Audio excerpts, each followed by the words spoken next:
Okay, இன்னைக்கு நம்ம செய்ய போகிறது ஒரு இன்ட்ரெஸ்டிங் பஞ்சாபி ரெசிபி தான், ராஜ்மா. இதில் வந்து நான் என்ன பண்ணியிருக்கேன்னா, ஓவர் நைட் சோக் பண்ணி எடுத்துட்டு காத்தால எழுந்த உடனே நான் வந்து குக்கரில் ஜஸ்ட் கொஞ்சம் தேவையான அளவுக்கு சால்ட் அண்ட் மஞ்சப்பொடி போட்டு நான் வேக வச்சு வச்சுருக்கேன். இப்போ இந்த கடாயை நான் சுட பண்ணியிருக்கேன்.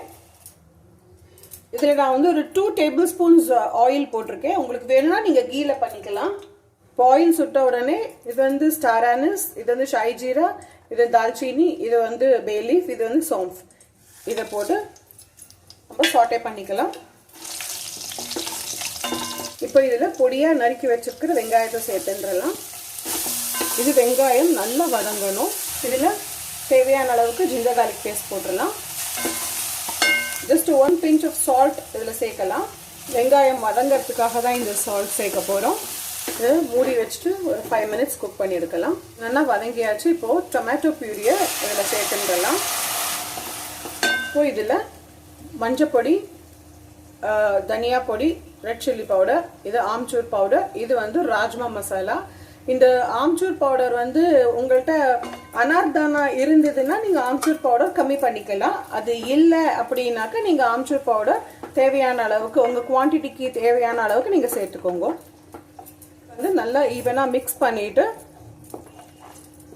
இதோட பச்சை வாசனை போகணும். மூடி வச்சு குக் பண்ணி 5 minutes கழிச்சு பார்க்கலாம்.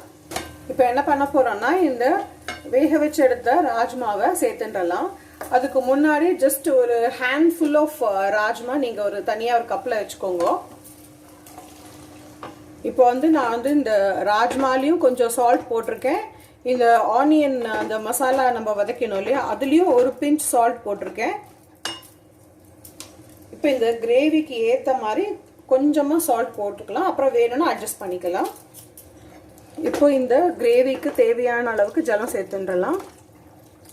இந்த மசாலாவோட இது சேர்ந்து நல்லா வந்து லோ டு மீடியம் ஃப்ளேமில் ஒரு 10 to 15 minutes நல்லா கொதிக்கணும். அப்போ தான் வந்து இது நம்மளோட பஞ்சாபி ஸ்டைல் ராஜ்மா நமக்கு அந்த டெக்ஸ்சர், ஃப்ளேவர், டேஸ்ட் எல்லாமே கிடைக்கும்.